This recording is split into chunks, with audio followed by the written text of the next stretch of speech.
Michael Jordan. I don't know if you know this, but Michael Jordan is going to be having a docu-series that's going to be coming out. ESPN will be coming out with a new docu-series about Michael Jordan. And if you don't know who he is and what he looks like, that's what he looks like. That's Michael Jordan, everybody. I know there's a lot of kids out there like, who's Michael Jordan? I only know KD and now Kobe. May he rest in peace. But anyway, this is the man who paved the way for all the people that we love nowadays in regards to sneaker franchises and endorsements and all that. He's pretty much the one that started it all. I wanna be like Mike. You see what I'm saying? So, anyway, Michael Jordan is going to be having a new docu-series on ESPN that was planned to be coming out in June, but now it's being pushed up because of all of the seasons that have been suspended due to the COVID-19. So Michael Jordan is about to enter the spotlight once again, thanks to an all-encompassing 10-part movie about him that was supposed to premiere next year, but obviously it's going to be happening a lot sooner than we thought. While the documentary will give fans an unprecedented access to the former basketball superstar, Jordan is nervous about how people who view it might react to it. I mean, I don't blame him. So I really don't blame him for being nervous. So Jordan's nerves are not unfounded. He is, after all, the subject of many unflattering rumors and conspiracy theories that stem from his temper, his gambling, and what he's like behind the scenes. Now, I've heard a lot of stories about this dude, even growing up, how his father had passed, why his terrible gambling issues, the whole nine. Now, all this is speculation. All this are rumors. These are theories, conspiracy theories. His father was killed. His father died. And there was a lot of, obviously, when he died back then, there was a lot of speculation that his father had passed because of his gambling debts. Like he gambled with the wrong people, that kind of thing. I've also heard I've heard rumors about him being a tyrant on the court when it comes to practice. Like that he will literally go in on people saying, if you don't throw me the rock, if you see me open and you don't throw me the rock, we are going to have issues. To the point where he's had, run-ins with other fellow players, the whole nine. So this is some really crazy stuff, but it is this is all going to be out here. MJ is going to be out here, y'all, and they're going to be making this documentary. And obviously it's going to be, hopefully it will be warts and all. Like we will see everything, the truth, not just, a little sugar-coated, like, look how great Mike was. Look how great MJ was. No. We want to see the real Air Jordan, Actually, we don't want to see Air Jordan. We want to see Michael. You know what I mean? So I'm very interested to see this docu-series because, I think that's going to be one of the reasons why people go back and watch things on ESPN. So I'm very intrigued to see what happens. Guys, what do you think? I mean, he was, the idol that most kids had growing up. But all he did was win, and that's no matter what. Hey, yeah, I mean that's why everybody kind of flocked to him because he was a dominating force. I remember seeing images of him on TV that from that slam dunk from the free throw line. Like he has all these iconic images that are created from him. Oh yeah, but he was a relentless player who it seems like no matter what, he would win at any cost. And it didn't matter if it was against his friends or against like things that his family were saying, even against his own body. Yeah. It's like he had his trainers and stuff that would tell him to stop playing because he was at risk of tearing an Achilles or this and that. But like he would just say, what's my chance of doing that? 1 out of 10? okay, well, I got 9 out of 10 chances to keep on winning. Yeah. And it's, I imagine, at that stage of when we were living, Mm-hmm.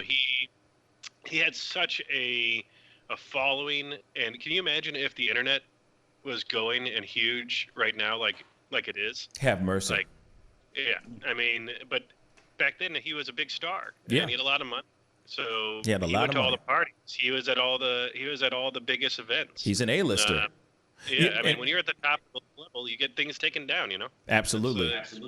Absolutely. And hold on before we go over to Tom. Real quick, everybody who's watching right now, tuning in, please comment down below. Let us know what you think. We will read them live on the show as we speak. Everybody that's watching on Facebook, everybody that's watching on YouTube right now, please go comment down below and hit that like and that subscribe button on our pages. Anyway, now, I see what you're saying. Like, if there was internet back then, if we had the internets, shoot, man. If we had cell phones back then that had video capabilities, okay, video capturing capabilities, he would be, I'm sure, in a lot more trouble. There'd be so much truth out there in regards to the real Michael Jordan. You know what I'm saying? Right. Like, obviously there's a lot of people that are very lucky for being superstars back then, because you could basically get away with anything, and it's just like it only turns into hearsay or rumors, right? But nowadays, since everything is so internet based and so heavy, I can see a lot of people. I mean, I could see, like, say Kevin Durant was like huge into gambling, or he was, smashing too many girls or something like that. Some sort of video would leak out, like a Kevin Hart thing. It would, like, some sort of scandal would come out for sure, or there would be a huge page of all these things, like, would leak out on those pages. Twitter would go off. You know what I mean? Twitter would go off like crazy. You know what I mean? But anyway, Tom, what do you think? I'm sorry. Oh, no. It's interesting. I grew up watching Michael Jordan like everybody else, and it's weird looking back on it because, St. Louis isn't really a basketball town. We don't have a professional team. I mean, we've got the Billikens, but that's about as far up as we go on that. But I remember watching Michael Jordan in the finals and in the playoffs with my family all the time. Word. Like, we weren't really a sports family. We didn't watch, outside of the occasional Cardinals game.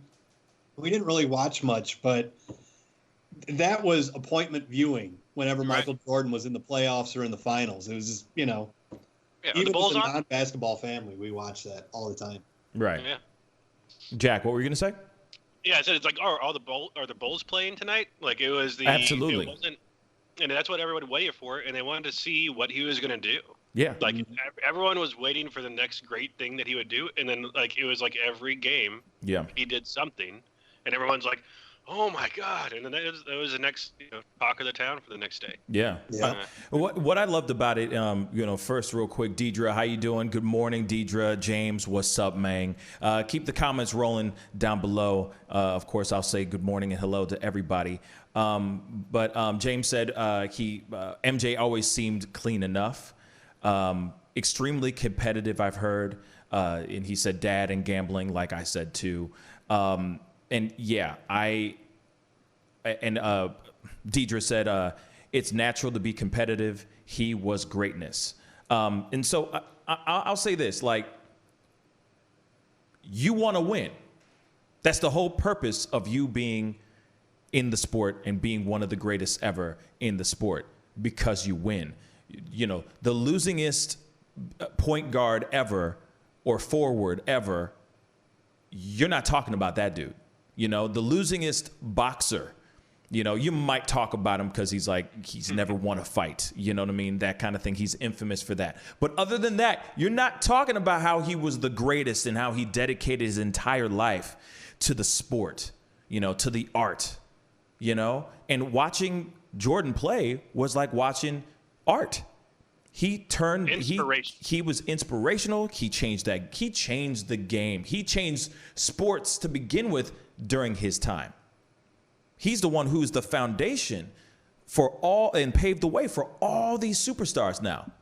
You know, him and of course a couple other players, of course, as well. But you know, you got Jordan. I mean, you hear Jordan, you think of the multiple championships he's won.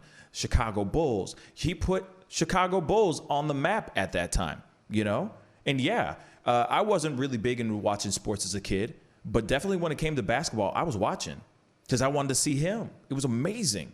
You know, so I don't blame him for wanting perfection on the court.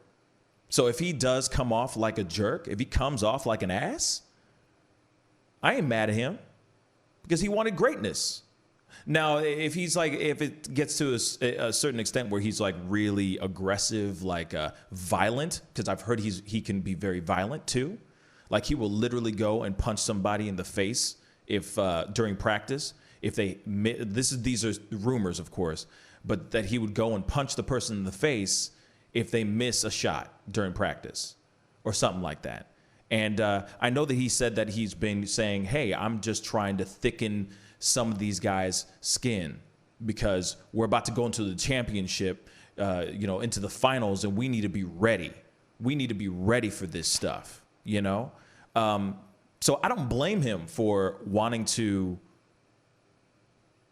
shake up his team and thicken their skin. I mean, that's what a leader does, you know? That's what you do. You lead by example, and two, you know, you show them what you want. If you want perfection, if you want greatness, you shake the greatness out of those people.